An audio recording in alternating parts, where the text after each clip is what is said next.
මිනසන් කොන්නිචිවා. අද අපි කතා කරන්නේ නීනිපාතය ගැන. මේ වීඩියෝ එක ඉවර වෙනකම් බලන්න. මොකද මම ඔයාලට එකින් එක උදාහරණ සමග පැහැදිලි කරන නිසා ඔයාලට හොඳ අවබෝධයක් ඒ නීනිපාතය ගැන. එහෙනම් අපි බලමු ඉස්සෙල්ලාම නීනිපාතය යොදන අවස්ථා මොනවද කියලා. ස්ථානයක් ඉලක්ක කරගෙන යමක් පැවසීමේදී නීනිපාතය යොදනවා. නියමිත ස්ථානයක යම් දෙයක් කෙනෙක් ඉන්නවා තිබෙනවා යන්න පැවසීමේදී නීනිපාතය යොදනවා. නිශ්චිත කාලයක් හෝ දවසක් ගැන ප්‍රකාශ කිරීමේදී නීනිපාතය යොදනවා. ප්‍රතිඵලය වෙනස් වන අවස්ථාවලදීත් අපි නීනිපාතය යොදනවා. මීට අමතරව සමහර ක්‍රියාවන් සිදු කරන අවස්ථාවලදී නීනිපාතය යොදනවා. මම මේ හැම එකක්ම එකින් එක උදාහරණත් සමග පැහැදිලි කරනවා. බලමු. ස්ථානයක් ඉලක්ක කරගෙන යමක් පැවසීමේදී නීනිපාතය යොදන අවස්ථාව බලමු.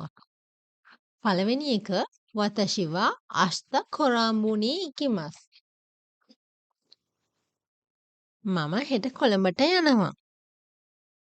මෙතනදී ඉකිමස් කයිරිමස් හිමස්. ඒ කියන්නේ ඉකිමස් කියන්නේ යනවා. කයිරිමස් කියන්නේ ආපසු යනවා. හිමස් කියන්නේ එනවා. මේ තුනේදී ඒ නිපාතය වෙනුවට නීනිපාතය යොදලා භාවිතා කරන්න පුළුවන්. වතෂි wa ashita korambu ni ikimasu. මෙහෙමත් කියත හැකි. වතෂි wa ashita korambu e ikimasu. කිසිම ගැටලුවක් නැහැ මේ ඒ නිපාතය වෙනුවට නීනිපාතය යොදලා අපිට කියන්නත් පුළුවන් ලියද ලියන්නත් පුළුවන්. දෙවැනි එක වතෂි wa uchi ni kaerimasu. මම ගෙදරට ආපසු යනවා. මෙතනත් එහෙමයි. ඒ දාලා කයිරිමස්නේ. ඒ නිපාතය යොදද්දී අපිට නීනිපාතය දාලා කියන්න පුළුවන්. ඒක කිසි ගැටලුවක් නැහැ. නියමිත ස්ථානයක යම් දෙයක් කෙනෙක් ඉන්නවා තියෙනවා යන්න පවසීමේදීත් අපි නීනිපාතය යොදනවා. බලමු අපි උදාහරණයක්. ගක්කෝ ni gakusei ga imasu. මෙතනදී ඉන්නවා තියෙනවා යනකොට යොදනවා කියලා තියෙනවා. පාසලේ ළමයි ඉන්නවා. ඉන්නවා. කවුද ඉන්නේ? ළමයි. ළමා ඉන්නේ කොහෙද? පාසලේ අපිට ස්ථානයකුත් දීලා තියෙනවා. එතකොට ස්ථානයේ පිටුපසින් නීනිපාතය යොදනවා. ගක්කෝ කියන වචනයට පිටුපසින් නීනිපාතය යොදලා තියෙනවා. දෙවෙනි උදාහරණේ ගින්කෝ no tonari ni සූපා ga arimasu. බැංකුව යාබද වෙළඳ සංකීර්ණයේ තියෙනවා. ටොනාරි කියන්නේ යාබද කියන එක. වෙළඳ සංකීර්ණයේ තියෙන්නේ කොහෙද? බැංකුව යාබද. යාබද තමයි තියෙන්නේ.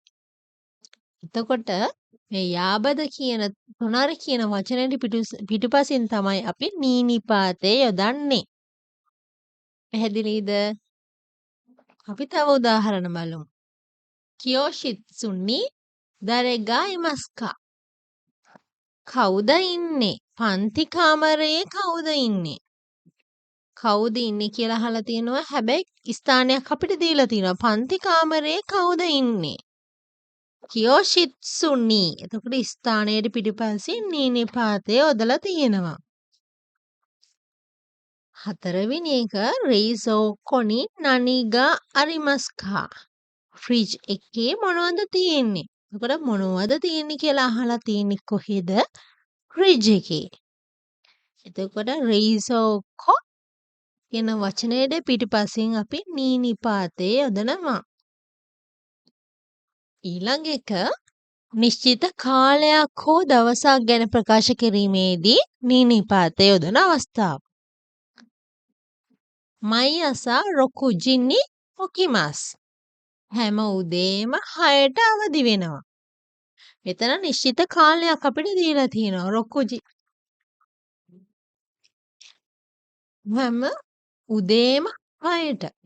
අවදි වෙනවා. 6ට.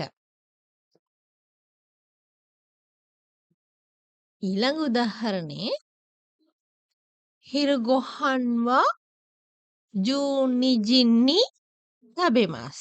දවල් කෑම 12ට කනවා. අපිට මෙතනත් නිශ්චිත වේලාවක් දීලා තිනවා. ඒ නිශ්චිත වේලාවට පිටපසින් නීනිපාතේ යොදනවා. පැහැදිලි නේද?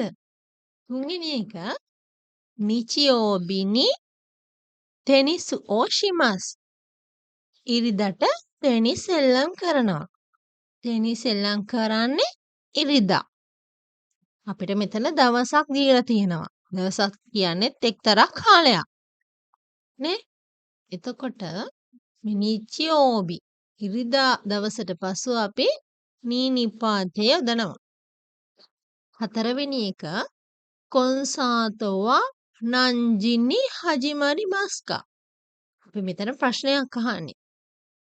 කොන්සර්ට් එක කීයටද පටන් ගන්නේ? ඒ කියන්නේ අපි මෙතන නිශ්චිත වෙලාවක් අහන්නේ. කීයටද පටන් ගන්න? එතකොට කීයටද කියලා අහන්නේ නංජිනි. නංජිනි හජිමරි මස්කා. එතකොට කීයටද කියලා අහනකොට නංජි පිටිපසින් නීනිපාතය යොදනවා. ප්‍රතිඵලය වෙනස් වන අවස්ථාවලදී නීනිපාතය යොදන අවස්ථාව. පළවෙනි එක නිහොංගෝවා ජෝසුනි නාරිමස්තා. ජපන් භාෂාවට දක්ෂ වුණා. ජෝසු කියන එක නාකේ යෝෂි එකක්. එතකොට නාකේ යෝෂි එකකදී අපි මෙතනින් මම ඔයාලට පැහැදිලි වෙන්න දක්වලා තියෙනවා. නා අයින් වෙලා නී නරිමස්. නරිමස් එක්ක එනකොට නාකේ යෝෂි එකක් නා අයින් වෙලා නී නරිමස් වෙනවා. එතකොට නිහොංගෝවා ජෝසු නානේ ජෝසු නී නරිමස්තා. දෙවෙනි එක වතෂි වා හතාචි සයි නී නරිමස්තා. මට වයස 20ක් වුණා. ජපන් භාෂාවේ ගණන් කරන ක්‍රම තියෙනවා. ඒ අතරේ වයස ගණන් කරන ආකාරයක් තියෙනවා. අපි වයස 20ක් කියන්න හතච්චි සයි. හතච්චි සයි. හොඳට මතක තියාගන්න 20ට කියන්නේ. වයස 20ක් කියන්නේ හතච්චි සයි කියලා. ඊළඟ එක තුන්වෙනි එක හරුණි නරිමස්. වසන්තය උදා වුණා.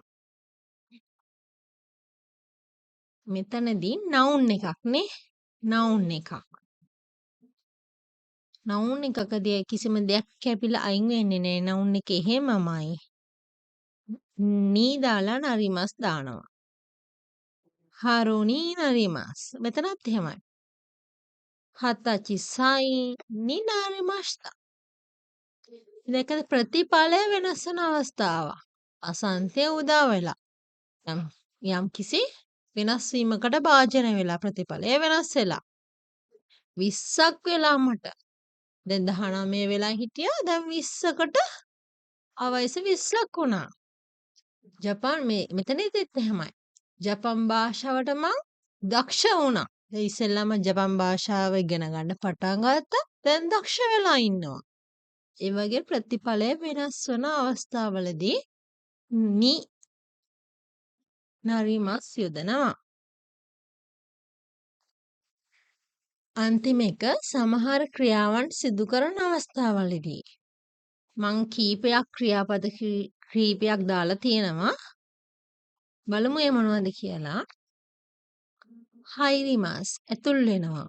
ඒ කියන්නේ යම් කිසි ස්ථානයකට ඇතුල් වෙනකොට හයිරිමස් කියනවා. නොරිමස් නගිනවා. කියන්නේ යම් වාහනයකට නගිද්දී නොරිමස් කියනවා. තොමරිමස් නවතිනවා. යම් කිසි ස්ථානයකදී තමයි මේ නවතිනවා කියන අපි තොමරිමස් කියන වචනේ පාවිච්චි කරන්නේ. නොබොරිමස් නගිනවා. කචිමස් දිනනවා.